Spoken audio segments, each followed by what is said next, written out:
Hi, I'm Shanti, the artist behind Shanti Fine Arts. For the occasion of 4th of July, I bring to you this easy to follow along painting with oil paints. Hi, I'm Shanti, the artist behind Shanti Fine Arts. For the occasion of 4th of July, I bring for you this easy to follow along oil painting demonstrating how to paint the city skyline, city lights, and Statue of Liberty. And to make it a little bit easier for you, I have linked in the video description below a traceable to trace out the Statue of Liberty part of this painting. This painting can be broken into two parts as well. I'll explain that in the video process. And also check out all the materials listed below in the video description as well. So let's get started. I started off by drawing my Statue of Liberty on a separate sheet of paper and then transferring it onto the surface of my canvas. I'm using a linen canvas here, which I've already toned with a mixture of burnt sienna with a lot of white. And then I am transferring my drawing with the help of transfer paper onto the surface of the linen canvas. And the process how I transfer this, if you want a detailed video, I have that linked in the video description below. You can check it out. And once again, this traceable for the Statue of Liberty is also available for you, linked in the video description below. Next, I'm starting to apply an orange color. It has less of yellow, more of red, and quite a bit of white on it towards the center part of the painting. This would be around the skyline to demarcate a kind of sunset-like look. This would be the very close to the horizon sky that you can see in the skyline. And similarly, I will put it down below as well to show the reflection in water. I'm trying to make it look a little bit close to the New York skyline. However, to me, pretty much all city skylines look the same. Maybe a little bit here and there. They all have tall buildings and very tall towers and all that stuff, so it's pretty much more or less the same. I also had the idea that this painting could have been broken up into two parts. If you want, you can do that. You can paint the city skyline and as a one painting, and then paint the Statue of Liberty as a completely different painting. So that's another idea to do work with this painting as well. Now, on top of the orange, next I came with some crimson, and then I followed it up with some purple. Then I went on to some blues, and at the very corner of our edge of the canvas, I will apply blue mixed with a little bit of black. Be very careful when you're using black in your paintings, because black is a very dulling color. So wherever you apply it, it kind of dulls out the entire area. So if you are using it over a huge area, make sure you glaze color over it. Now this is going to be a completely wet on wet painting that I've done in one single day, so there will be no glazing involved. So I kept my black minimal, only to the edges, and that also I mixed the black with a lot of blue. So there is more of blue, Prussian blue, and less of black in my black parts. After that, I came back with a 2-inch blending brush and evened out all the brush strokes. Then I came back with a little bit of purple color with a stiff round brush and added a little bit of clouds here and there, which is not tremendously important. Now I'm starting to paint the building structures. Now you can see that I'm being pretty sketchy. It's not very important to be accurate over this area. And although this kind of looks like I'm painting it with black, what I'm actually doing is I'm actually painting purple mixed with a very teeny tiny bit of black. In fact, you can do it only purple also at this very first layer. Like you can see, I'm just being very sketchy, not being very particular where I'm putting tall or short. Just even it out a little bit. Maybe have a reference photo of the New York skyline or whatever city skyline you're trying to paint, and that would help. Now I'm coming back in between the purple structures with a little bit lighter color to kind of create an uneven horizon of the buildings, an uneven skyline, which is kind of important. So lighten it up in between. Now I'm pulling down the purple a little bit downwards to extend the reflection onto the water. So one more important thing I'd like to mention is about the composition. You can see that I have put the horizon line, or you will see in a little bit that I've put the horizon line kind of at 2/3 and 1/3 and not at halfway.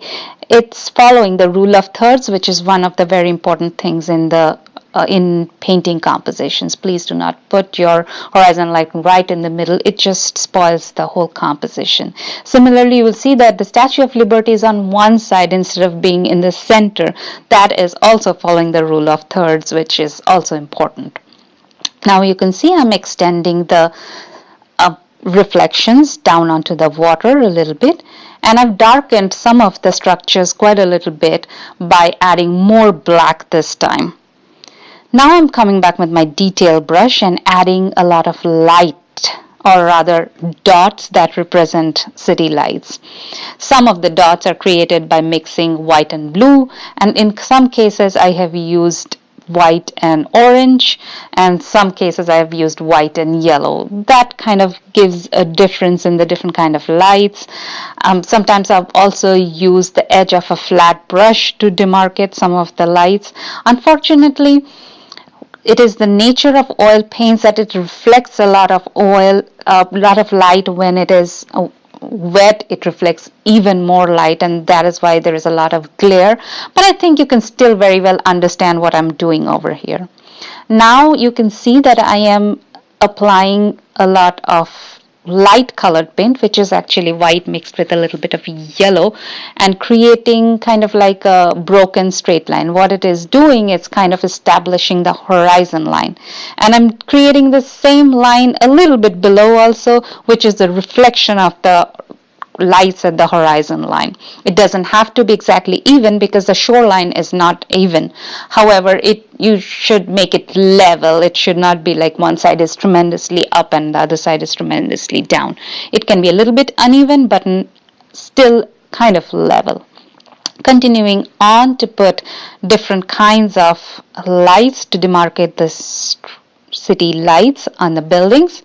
Once again, I apologize that there is a lot of glare, so you probably are not understanding what exactly I am doing, but it's pretty much I'm adding blobs of paint over here. And when I pull back the camera a little bit and show it from a little bit far in a few seconds, then you will be able to see what I'm doing.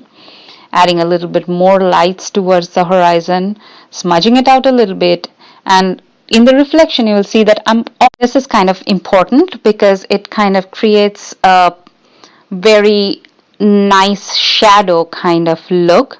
Now repeating the same thing on the other side of the painting, on the other side of the Statue of Liberty. Now on this side somehow the glare is much less, so you cannot see very well what I'm doing over here. So continuing to put some city lights on top and then creating an image of reflection down below.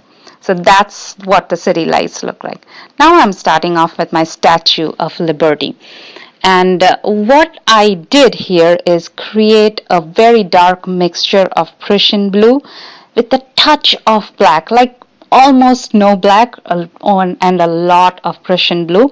And I am putting in the darks first. So I'm creating a lot of edges and kind of looking like outlines. Whatever I have drawn or traced, I outlined that image necessarily with the dark Prussian blue. Next, I came back with a lighter version, which I just got by adding a little bit of white to the Prussian blue, and it added in between the darks. And towards the areas where I wanted to be the lightest, I added a lot more white. Now this will take a lot more adjusting, and you will see that there will be a lot of times that I will keep on adding dark lines and then lightening it up with a little mid-tone colors or lighter colors to adjust the values and get it where I want it to be. And once again, because of the nature of oil paints and my light source, there's a lot of glare, but I changed the camera angle in different ways as much as I could, but since I'm right-handed, there is only one way I could paint without my hand coming in between, and that was creating glare no matter how much I tried to adjust the light and the camera settings. So bear with me, you will still understand most of it pretty well. So I'm adding the darks. I'm following a reference photo that I got on Pinterest, but it was actually a reference photo of a model of Statue of Liberty, but not the actual Statue of Liberty, which was white. So I had to kind of improvise in my mind how it will look when it is blue, because the Statue of Liberty necessarily looks kind of teal blue color. Following the same pattern in the rest of the painting of the Statue of Liberty, starting with the darks for the folds of the cloth as well, and then coming back with the mid-tones in between the darks. And while I am adding the mid-tones, I'm often losing my darks quite a bit, and then I will have to go back and create some of the darks once again. I am using a combination of my edge of the flat brush and the detail brush to get the finer lines or the folds of the cloth with the darks. And most of the Statue of Liberty has been painted by the flat brush or the detail brush. I've just used these two brushes for the statue itself. Now I'm working on the hand. Once I will establish the torch a little bit more, you see that some of the areas surrounding the hand did not have enough color, so I kind of mixed a color that is close to the color on the surrounding areas and filled up those areas. Even if it does not match exactly, it doesn't matter, you can blend it and get it to work for you. Darkening up the edges around the torch to make the contrast more exaggerated. I always stress on this fact that as far as possible, hype up your contrast. That will add a dramatic value to your painting. It will attract the viewer's eyes where your subject matter is, and that is what you want. You want to direct the viewer's eyes to a certain area of the painting. Still refining the details of the torch. I'm trying to be as detailed as possible in my demonstration and my voiceover, but even if you still have any questions, feel free to ask those in the comments section, and I would love to know what you think about this painting or this tutorial in general. If you need any help, any information, always feel free to leave those in the comments. I try to answer each and every question and try to reply to each and every comment as far as possible. I'm coming back to the crown of the Statue of Liberty and adding the most important part of the crown, which is the striations. You will see that I'm placing them kind of equidistant, but you have to understand that this is rounded, so it doesn't have to be exactly equidistant because of the nature of the angle of the striations. And I'm applying paint wet on wet. Do not push it too hard, otherwise it can create mud. Otherwise it will be fine to paint one color on top of the other. You always do that on wet oil painting. In fact, I was kind of surprised how much I could establish as in realism working wet on this painting, and I love the results that I got. Working on the rest of the Statue of Liberty. Once again, a lot of glare, but you can still understand what I'm exactly doing. And if you cannot understand anything, and if you have any questions, once again, leave those in the comments below. And anyways, leave me some comments and let me know if you want any improvement in my tutorials, voiceovers, or whatever.